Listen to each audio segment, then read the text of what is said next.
Mind your business, mind your own business இப்படின்னு ஆங்கிலத்தில் சொல்வாங்க. உன்னோட வேலையை மட்டும் பாரு, உன்னோட வேலையை பாரு, தேவையில்லாத தலையிடாத, உனக்கு இதுக்கு என்ன சம்பந்தம் அப்படின்ற மாதிரி சில விடயங்கள் சொல்லுவாங்க. தன்னுடைய வீட்டை அரிசி இருக்காது, சாப்பாடு இருக்காது, ஆனால் அடுத்தவன் வீட்டை என்ன இருக்குன்னு எட்டி பார்க்கறது.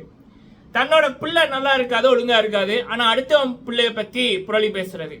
இப்படியான நபர்கள், இவங்களால தான் நாட்டுக்கும் கூடாது, வீட்டுக்கும் கூடாது. இந்த நபர்கள் தான் அடுத்தவங்களை பற்றி புரளி பேசுறது. சில பேர் காசுக்காக, சில பேர் வன்மத்தில், சில பேர் ஏன் பிறந்தோம்னே தெரியாம இந்த உலகத்தில் இருக்குங்கல்ல, அப்படிப்பட்ட நபர்கள். ஸோ அப்போ அப்படிப்பட்ட நபர்களுக்கு நம்மளுடைய பிளாக் பாண்டி அவர்கள், லிங்கேஸ்வரன் அவருடைய பேரு. பிளாக் பாண்டி அப்படின்னா பல பேருக்கு தெரியும். அவர் கேபிஐ பாலா அவர்கள் விடயத்தில் செருப்படி கொடுத்திருக்காரு.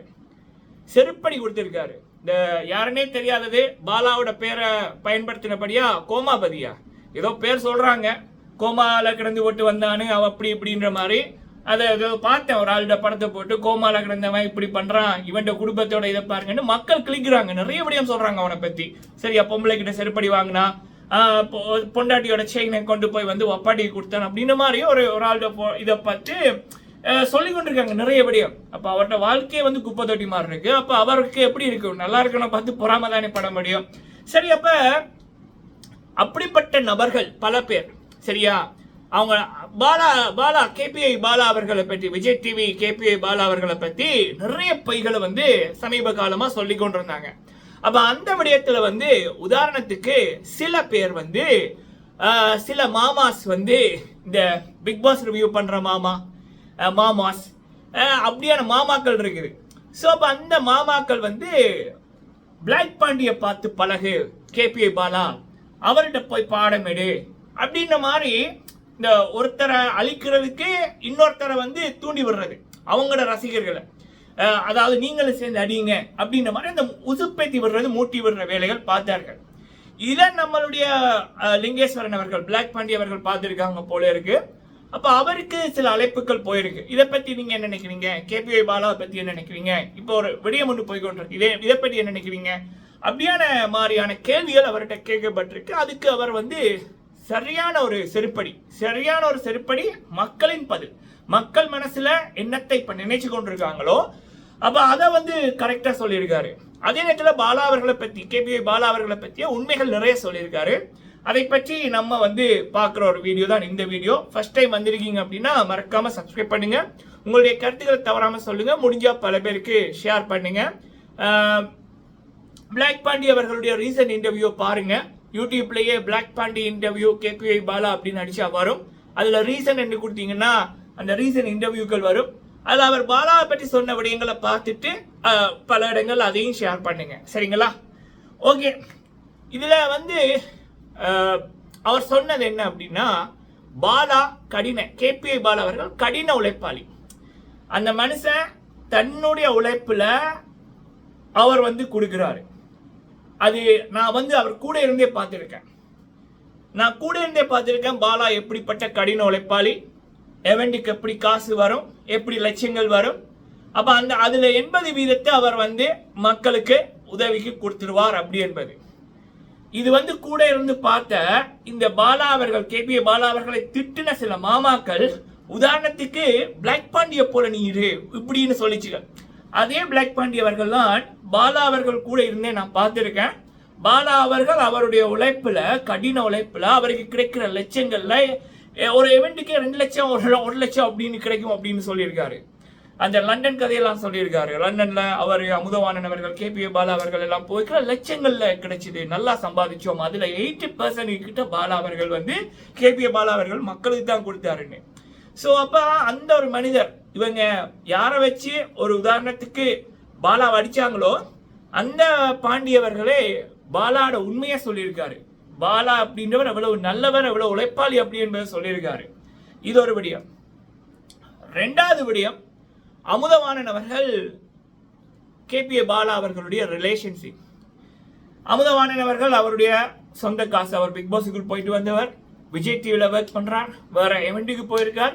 அப்ப அதன் மூலம் தான் உழைச்ச காசுல அவர் வாங்கின காணி, அப்ப அந்த காணி வந்து பாலா அவர்களுக்கு அவர் கிளினிக் கட்டுவதற்கு உதவி செய்த அந்த விடயங்கள் பாலா என்னத்த சொன்னாரோ அதை அவர் வந்து அப்படியே அக்செப்ட் பண்ணி சொல்றாரு. அமுதவாணன் அவர்கள் பாலா அவர்கள்ட்ட இருக்கிற அந்த அண்ணன் தம்பி உறவு, அமுதவாணனோட தான் பாலா அவர்கள் இருக்காங்க. அப்படியான பல உண்மைகளை, பாலா பக்கம் இருக்கிற நல்ல உண்மைகளை, இந்த பொய்களுக்கான பதிலடிகளை பிளாக் பாண்டி அவர்களே செருப்படியா கொடுத்திருக்காரு சில மாமாக்களுக்கு. கோமால இருந்த கோமாபதி மாமா, அந்த மாமா எவனே தெரியாது. இப்ப பாலாட பேரால தான் கோமாபதி என்று ஒருத்தன் வந்திருக்கான். மண்டையில இருக்கிற கிரவுண்ட மறைக்கிறதுக்கு தொப்பிய போட்டுட்டு வந்திருக்கான். உனக்கு அதுக்கு கூட துப்பு இல்லைல்ல. தலைவர் சூப்பர் ஸ்டார் ரஜினிகாந்த் சார் அவர்களே அவ்வளோ பெரிய ஒரு ஹீரோ, அவ்வளவு கோடி வாங்குறவரே வந்து அந்த ஒரு இதே இல்லை.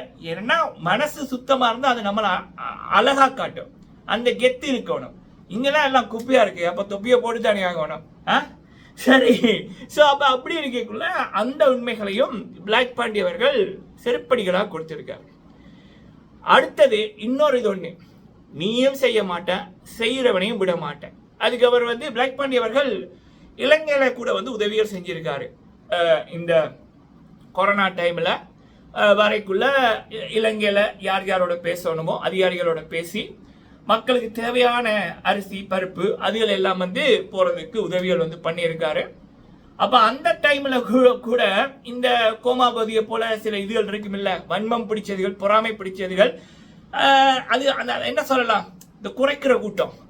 நம்ம தலைவர் சொல்வார்ல, குறைக்காத வாய் இல்லைன்னு, அப்படியான இது. அப்ப அதுல சிலது வந்து சொல்லிச்சான், உங்க ஊர்ல இருக்க குப்பையை வந்து ஏதோ கிளீன் பண்ண முடியல, இங்க வந்துட்டியா அப்படின்ற மாதிரி.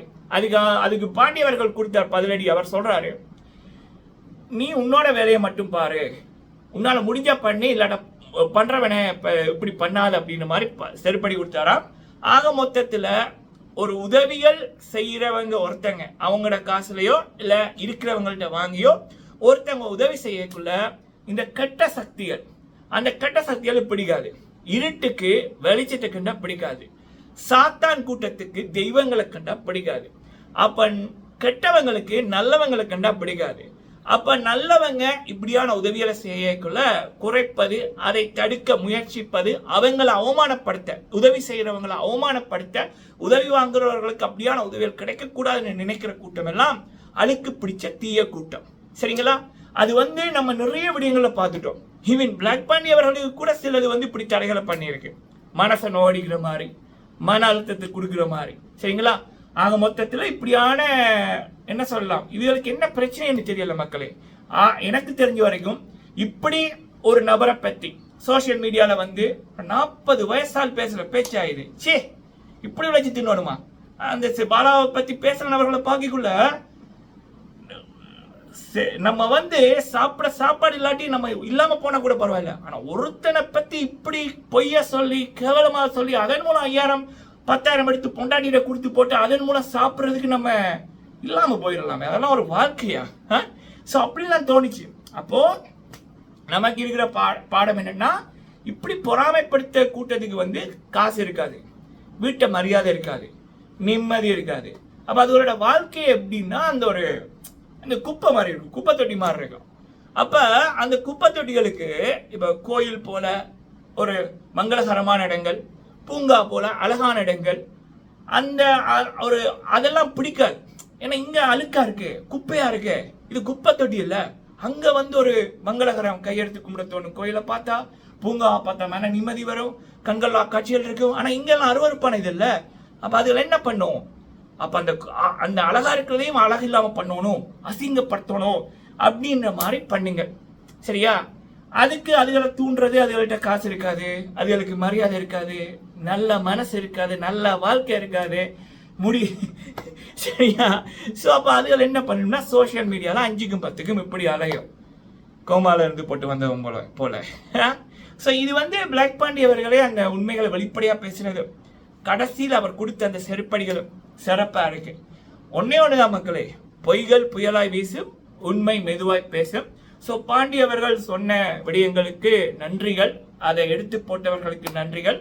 யூடியூப்ல இருக்கு அவருடைய ரீசன்ட் இன்டர்வியூ, ரீசன்ட் வீடியோக்கள் பாருங்க, பல பேருக்கு ஷேர் பண்ணுங்க. ஒன்னே ஒண்ணுதான் மக்களே, நல்ல தலைவர் சூப்பர் ஸ்டார் ரஜினிகாந்த் சார் சொன்னது போல அவர் பயப்படுறது 2 பேருக்கு, ஒன்னு கடவுள், இன்னொன்னு நல்லவங்க மனசை நோடிக்க கூடாது, நல்லவங்க சாபம் பல்லாது அப்படின்னு.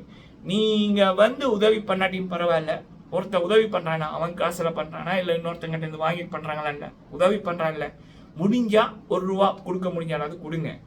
இல்லை அப்படின்னா மூடிக்கிட்டு இருங்க. கைகளால எழுதியோ வார்த்தைகளால பேசியோ அசிங்கப்படுத்துறதை நினைச்சுக்கிட்டு நீங்க பண்ணாதீங்க. அது உங்களுக்கு உங்க பரம்பரைக்கே சாபமா வந்துடும். சரியா? நல்லவனை தொட்டவன் நல்லா வாழ்ந்தா சரித்திரமே இல்லை. நன்றி.